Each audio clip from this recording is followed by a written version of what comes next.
स्वागत है आपका मेरे YouTube चैनल पर। नमस्कार दोस्तों, कैसे हैं आप सब। आप सोच रहे होंगे ये सुबह सुबह मैं कहाँ निकल पड़ा। एक्चुअली मैं आज जा रहा हूँ कोटद्वार दर्शन करने सिद्ध बली हनुमान जी के मंदिर के।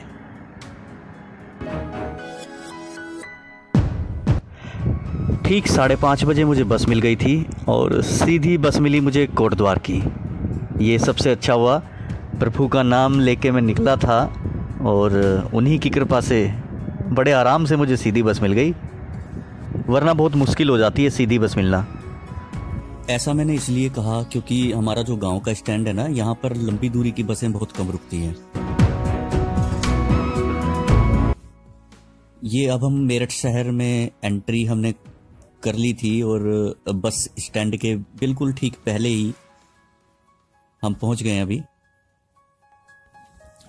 ये बिल्डिंग जली कोठी के नाम से अभी मशहूर है और बयान करती है मेरठ में संगीत के इतिहास को, जो 130 साल के करीब का इतिहास है। नादिर अली शाह बिल्डिंग से जली कोठी की छोटी गलियों से दुनिया भर में वाद्य यंत्र जाते थे।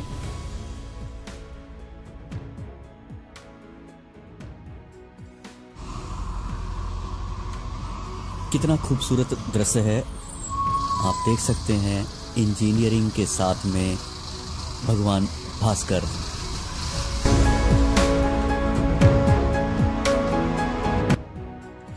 हम पहुंच गए हैं मेरठ बस स्टैंड पर और यहाँ पर कुछ देर रुकने के बाद हमारी बस निकल पड़ी अपने रास्ते पर, अपनी यात्रा पर। मुझे तो रास्ते में नींद आ गई थी और मेरी आँख खुली जब बस रुकी एक होटल के पास में। ये बिजनौर के आसपास का एरिया है और ज़्यादातर जो लंबी दूरी की बसें हैं वो इस तरह के होटल पे ही रुकती हैं, तो जहाँ पर ड्राइवर जो हैं थोड़ा आराम कर लेते हैं या खाना खा लेते हैं। साथ में जो सवारी होती हैं उनको भी थोड़ा रिलीफ मिल जाता है। ये देखो मेरठ के घंटाघर की मशहूर लस्सी। मोदी नगर वालों की जैन सिकंजी भी पहुंच गई बिजनौर। वाह।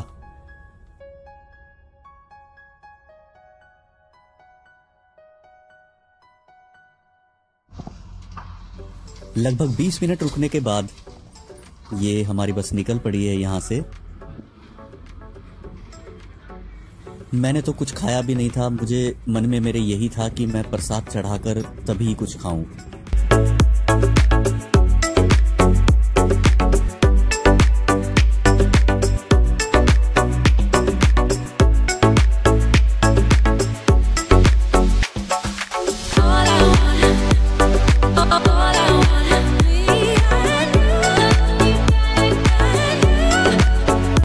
ये इस तरह के जंगल जब शुरू हो जाते हैं तो समझ लो कि बैराज आने वाला है। गंगा पर बना हुआ बहुत बड़ा बैराज, जो कि बिजनौर जिले से कुछ ही पहले है। सामने ही गंगा जी दिखने लगती हैं। मैंने मन ही मन गंगा जी को प्रणाम किया और इन खूबसूरत प्राकृतिक नजारों का आनंद लेते हुए बढ़ते चले गए आगे। दूर दूर तक आप जहां तक नजर डालोगे मां गंगा ही आपको नजर आएंगी, कल कल करता जल।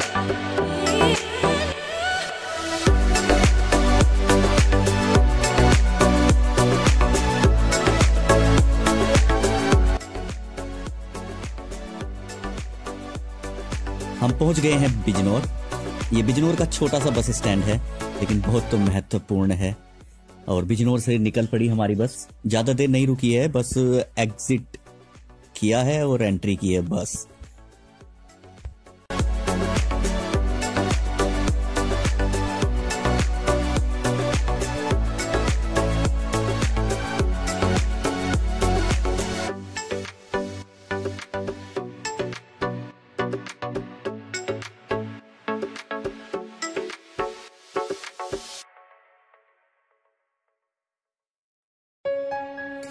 बिजनौर के बाद आप जैसे ही निकलेंगे तो कुछ दूरी पर नजीबाबाद है और उसके बाद में कुछ ही दूर बाद इस तरह के घने जंगल, जैसे पहाड़ों में अक्सर होते हैं, आप देखते हैं घने जंगल होते हैं बहुत, इस तरह के जंगल शुरू हो जाते हैं। तो बहुत अच्छा लगता है, ठंडी ठंडी हवा, और मज़ा ही आ जाता है सफ़र का।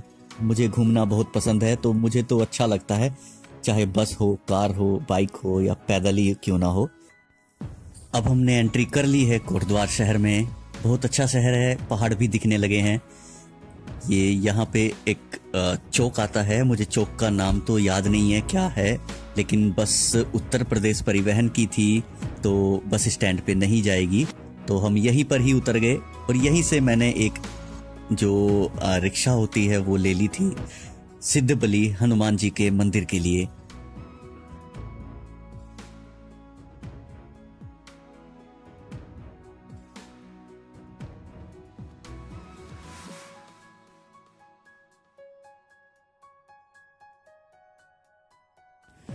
अगर आप पहाड़ से नहीं हैं तो ई रिक्शा के सफर में तो आपको और ज्यादा मजा आ जाएगा।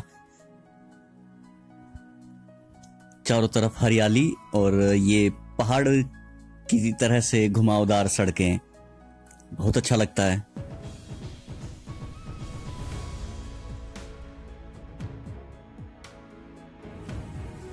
ये सामने खोह नदी पर बना हुआ पुल, ये काफी विशाल पुल है और ये नदी आप देख रहे हैं, अभी तो आपको बहुत कम जल दिखाई देगा यहाँ पर, लेकिन बरसात के टाइम में ये नदी में काफी ज्यादा पानी आता है, तो यहाँ नीचे जाने से भी बचना चाहिए। अभी तो पानी इतना ज्यादा नहीं है, लेकिन बरसात के टाइम में ज्यादा आ जाता है पानी। ये प्रवेश द्वार आप देख रहे हैं हनुमान जी के मंदिर का, और ये नदी का खूबसूरत नजारा।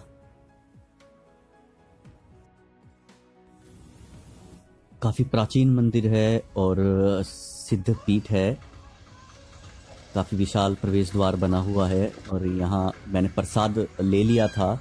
जूते पास ही में, इस गेट के पास ही एक जगह बनी हुई है जहाँ पर आपको जूते उतार देने हैं और वहां से आपको टोकन मिल जाएगा। प्रभु के चरणों में नमस्कार करते हुए, और ये थोड़ी सी पैड़ियां यहाँ पर हैं, थोड़ी ऊंचाई पे मंदिर है, पहाड़ी पे बना हुआ मंदिर है, तो थोड़ा आपको पैड़ियों के साथ साथ ऊपर जाना होता है। और सुबह का टाइम था, ठीक बस ने मुझे उतार दिया था यहाँ पर 10 बजे, और करीब करीब 10:15 या 10:20 के आसपास का समय हो रहा होगा। अभी हम मंदिर की जो पैड़ियां हैं मैं चढ़ रहा हूँ। काफी सारे जो श्रद्धालु हैं वो भी पहुंच चुके थे, लेकिन उतनी भीड़ नहीं थी।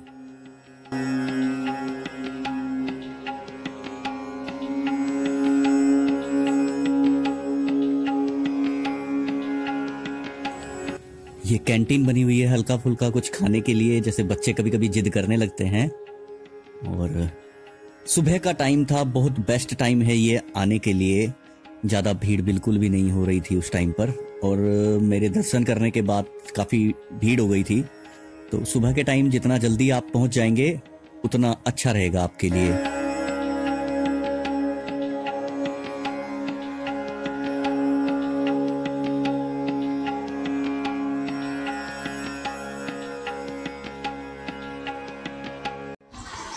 जय बजरंगबली।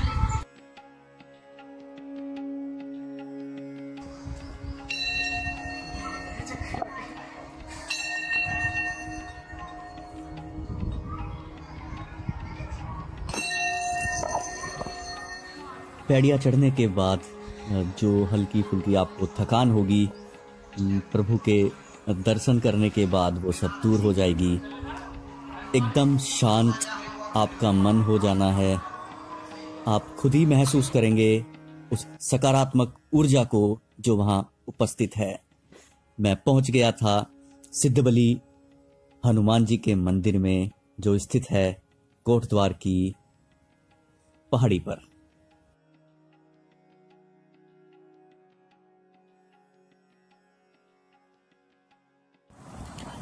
आप भी दर्शन करें सिद्धबली हनुमान जी के। और सुबह सुबह मुझे दर्शन हुए, मुझे बहुत अच्छा लगा। बिल्कुल खाली था, श्रद्धालुओं की बिल्कुल भीड़ नहीं थी। इतने अच्छे दर्शन होना प्रभु की कृपा ही समझें आप। और भगवान जी की, हनुमान जी की ये कृपा मुझ पर और आप सब पर ऐसे ही बनी रहे।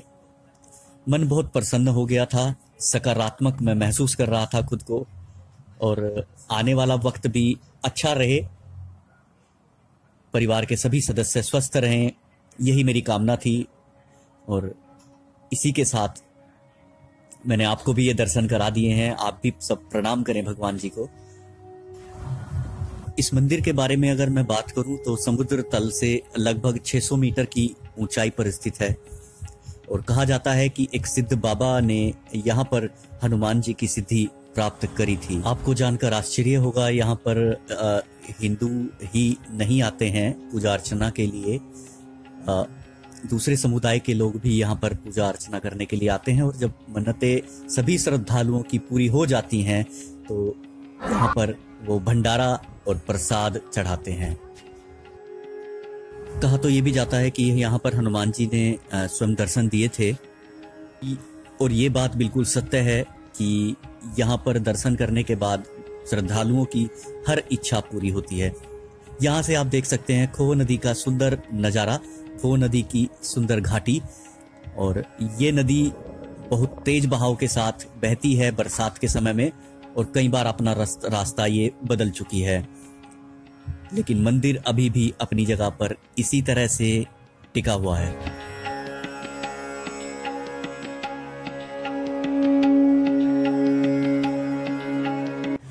यहाँ पर जाना खतरे से बिल्कुल खाली नहीं है। हालांकि कुछ लोग यहाँ नहाते रहते हैं। अभी कुछ लोग बता रहे थे कि 4 कैजुअल्टीज हुई हैं इसी नदी में। और कभी कभी जंगली जानवर, क्योंकि जंगल है, चारों तरफ पहाड़ हैं, तो यहाँ पर हाथियों के झुंड भी देखे गए हैं जो कि एकाएक अचानक आ जाते हैं।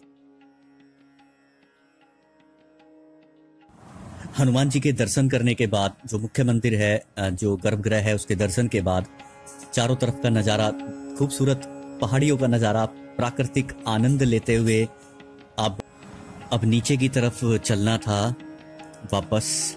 लेकिन उससे पहले भंडारे का भी प्रसाद खाना था। ऊपर मंदिर से आप पूरे कोटद्वार शहर का नज़ारा ले सकते हैं।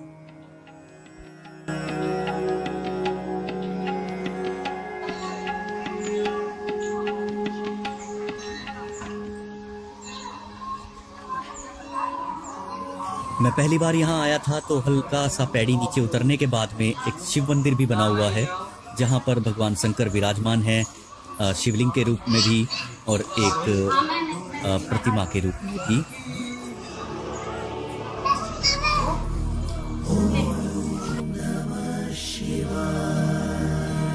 जय हो भगवान भोलेनाथ की।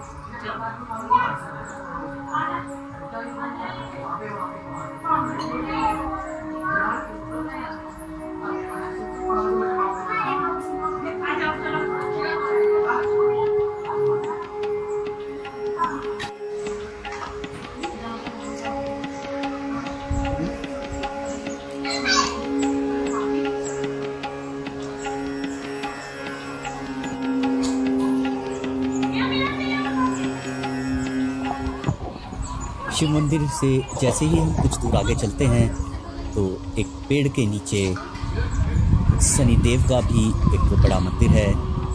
वहाँ से भी आपको खोह नदी का सुंदर नज़ारा मिलेगा। मैं यकीन से कहता हूँ कि पहाड़ों की ये सुंदर श्रृंखला और ये घाटी आपका मन मोह लेगी। हालांकि नीचे जाना खतरनाक है, लेकिन आप जब ये नज़ारा देखेंगे तो आपका बार बार मन करेगा कि आप भी वहाँ नीचे नदी की तरफ चले जाएं। कम से कम एक बार तो जरूर।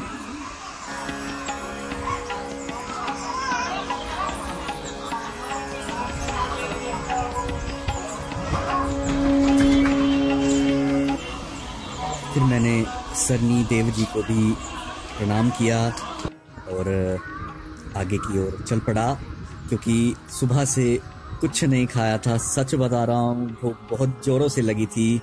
मन कर रहा था बस जल्दी से भंडारे का प्रसाद मिल जाए।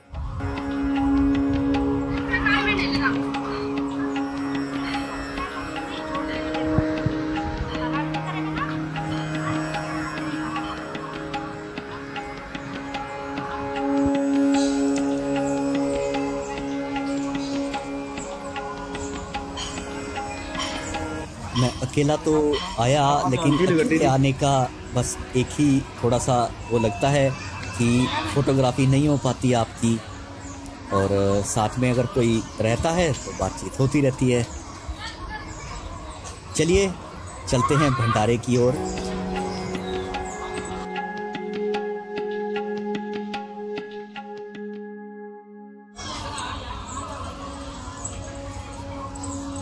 आप देख सकते हैं यहाँ पर कुछ लोग खड़े होकर खाना खा रहे हैं, प्रसाद ग्रहण कर रहे हैं भंडारे का। और सामने की तरफ जो आप देख रहे हैं वहाँ पर खाना या भंडारा या प्रसाद आप जो भी कहें वो बनता है।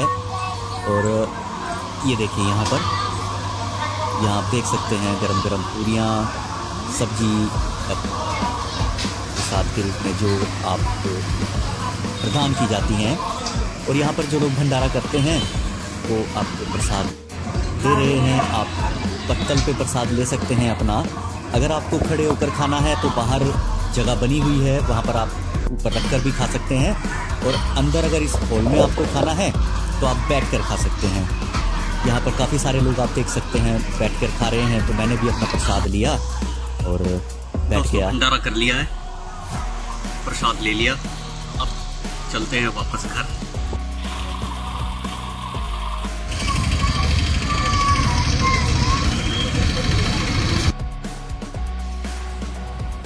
दोस्तों मैंने भी फिर बाहर निकलकर कोशिश की कि मैं भी एक बार नदी को देखाऊं। तो मैंने किसी से पूछा कि रास्ता किधर से है, तो एक रास्ता मुझे ये दिखाई दिया, लेकिन ये पहाड़ पर ऊपर कहीं जा रहा था। बिल्कुल सुनसान रास्ता था। कुछ दूर मैं ऊपर चला, लेकिन फिर मुझे थोड़ा लगा कि पता नहीं कहाँ पे जा रहा हूँ मैं। एक बोर्ड भी मुझे दिखाई दिया वहाँ पर लगा हुआ, जहाँ पर थोड़ा उन्होंने सावधान किया हुआ था। फिर मैं वहाँ से वापस आ गया और पास ही किसी ने मुझे बताया कि ये पीछे की तरफ से ना आप जा सकते हैं वहाँ पर। तो मैं वहाँ पर पहुँच गया और आपको भी दिखाता हूँ नीचे से कैसा है नज़ारा। यहाँ पर आया तो मैं देखता हूँ कि काफ़ी लोग पहले से ही यहाँ पर आए हुए थे। बहुत ऊंचाई थी यहाँ पर भी, और एक रास्ता अंदर की तरफ यहाँ से भी जा रहा था। शायद कहीं ऊपर पहाड़ पे जो गांव है वहाँ पर जा रहा होगा। लेकिन यहाँ पर हम जब नीचे की तरफ जाते हैं तो बहुत सावधानी से आपको उतरना है। अगर आप कभी आते हैं तो पत्थर इतने ज़्यादा हैं तो आप पैर फिसल सकता है आपका। तो बहुत सावधानी के साथ में आपको नीचे उतरना है। नीचे दूर तक अगर आप नज़र लेके जाएंगे तो गर्मियों का मौसम है, तो बहुत सारे लोग आपको पानी में, ये खोह नदी में नहाते हुए दिखाई देंगे। बहुत ठंडा पानी है, अच्छा लग रहा है मुझे यहीं से। मैं आपको चेतावनी तो दे रहा था कि नहीं जाना चाहिए, लेकिन मैं अपने मन को नहीं रोक पाया। थोड़ा सा पानी यहाँ पर साइड से एक छोटा सा रास्ता बनाकर चल का, और जैसे पानी रोकने के लिए भी बना देते हैं, तो इस तरह से बना के इन्होंने इधर साइड से भी निकाल रखा है। बरसात में बहुत ज़्यादा पानी आता है। अभी तो पानी बहुत ज़्यादा नहीं है, आप पानी के अंदर भी जा सकते हैं। और देखने से तो लग रहा था कि पार भी। प्यारे दोस्तों, ये हम कपड़े यहाँ क्यों छोड़ के जाते हैं, क्यों ये गंदगी हम फैलाते हैं यहाँ पे आके? इतनी सुंदर जगह है, नेचर है चारों तरफ, और हम यहाँ कपड़े डाल के चले जाते हैं, जो बिल्कुल अच्छा नहीं है।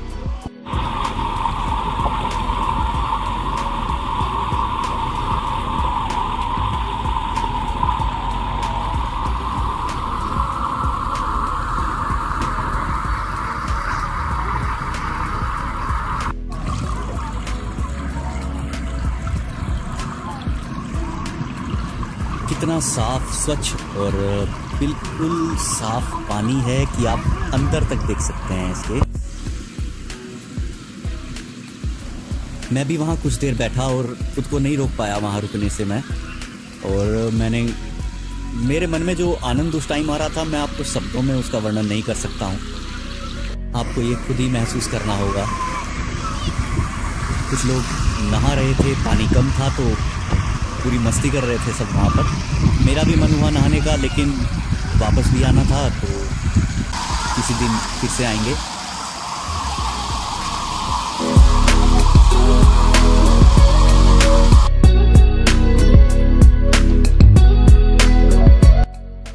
कुछ गांव के लोग भी दिखाई दिए जो बकरी के लिए चारा भी ये विशाल चट्टान देखिए आप, कितनी मेहनत करते हैं। कितनी जबरदस्त चट्टान है ये। ऐसा लग रहा है बिल्कुल अगर थोड़ा सा भी कुछ खिसका ना तो सीधा नीचे ही है सब कुछ। यहाँ पर ये अंकल जी भी बैठे थे अपनी बेटी के साथ में। मेरे 2-3 जो फोटो खींचे हैं वो भी इस गुड़िया ने ही क्लिक किए थे।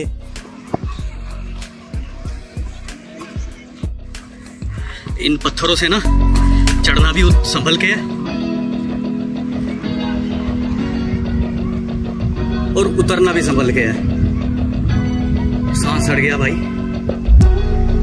ये नदी है खो, बहुत ध्यान से चढ़ना पड़ता है, नहीं तो पैर स्लिप हुआ और नीचे। बाकी लोग भी अब उतर गए हैं, मैं तो अब वापस आ गया।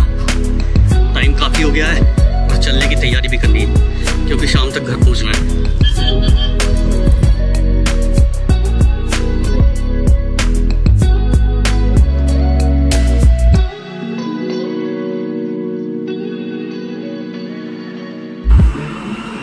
अभी मैं रुक गया हूँ, थोड़ा सा ब्रेक लिया है, शायद लंच भी कर लूँ।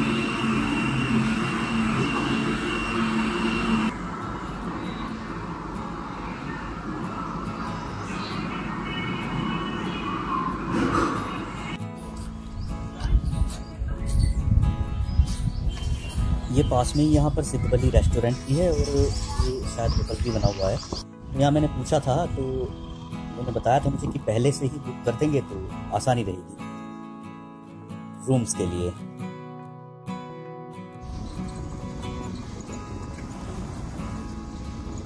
सिद्धबली बाबा के दर्शन करने के बाद मैं चल पड़ा हूँ वापस अपने घर की ओर। इन खूबसूरत पहाड़ियों को बाय बाय कहने का वक्त आ गया है। मन तो नहीं कर रहा है जाने का मेरा, लेकिन जाना तो पड़ेगा।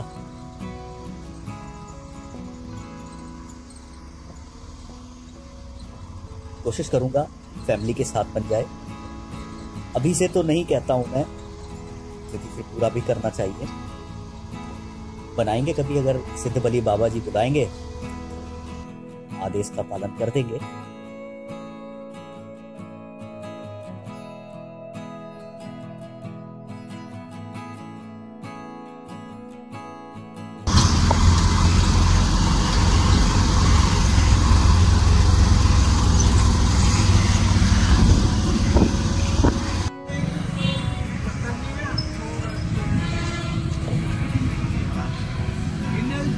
ये आप देख रहे हैं कोटद्वार का रेलवे स्टेशन है। सामने ही आपको नजर आएगा उत्तराखंड परिवहन का रोडवेज बस स्टैंड, जहाँ से आपको दिल्ली के लिए बस मिल जाएंगी, कोटद्वार के लिए बस मिल जाएंगी। छोटा सा बस स्टैंड है लेकिन सुविधाओं में कोई कमी नहीं है। ये सामने जो बस खड़ी है ये दिल्ली की बस है और यहाँ पर कार्यालय है पूछताछ करने के लिए, या अगर आपकी कोई शिकायत है तो।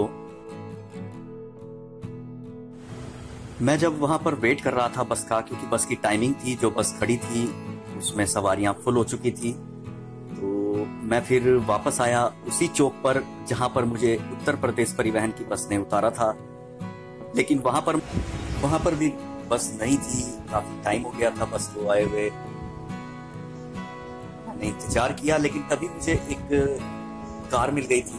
एक पर्सन थे जो दिल्ली आ रहे थे और उनको दिल्ली आना ही था, अकेले ही आ रहे थे वो। तो मैंने पूछ लिया उनसे, क्या आप वहां तक चलेंगे जहां मुझे जाना है? उन्होंने बोला ठीक है चलो, तो मैं उसी कार में बैठ गया उनके साथ। बहुत अच्छा सफर रहा, अच्छी आदत के पर्सन थे। और फिर एसी चल ही रहा था अर्टिगा में। शानदार सफर तो होना ही था, और प्रभु का आशीर्वाद भी मिल गया था। बस ज्यादा देर कहीं नहीं लगाई है, बस एक बार भोजन किया था थोड़ा सा, जो कार को लेकर आ रहे थे उधर से उन्होंने। खाना खाने के बाद हम लोग निकल पड़े वहां से। और इस बार आते हुए उन्होंने जो रास्ता दिया वो रास्ता था खतौली की साइड से। तो मीरापुर से हम लोग पहले खतौली आए, और खतौली से फिर NH58, और उसके बाद अपने घर पहुंच गए। सफर शानदार था। ये जो आप शुगर मिल अभी फैक्ट्री देख रहे हैं, ये जो NH58 वाली जो इस हाईवे पे जितने भी शुगर मिल हैं, उन सभी शुगर मिल में से सबसे बड़ा प्लांट है ये, त्रिवेणी शुगर के नाम से। त्रिवेणी ग्रुप का मिल है। और इस हाईवे पर आप मोदी नगर से लेके चलेंगे, आपको लगातार कुछ दूरी के बाद में आपको बहुत सारी शुगर फैक्ट्री मिलेंगी। क्योंकि ये गन्ना बेल्ट है, पश्चिम यूपी है, तो जाहिर सी बात है शुगर फैक्ट्री तो मिलती है। NH58 पे आते ही तो चल नहीं रही थी, हवा से बातें कर रही थी।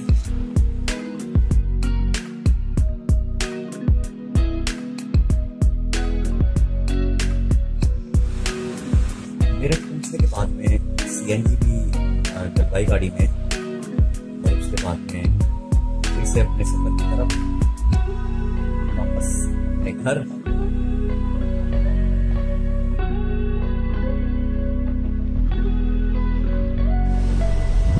दोस्तों फिर मैं अपने घर पहुंच गया था। आप वीडियो जरूर बताइएगा कैसे लगी।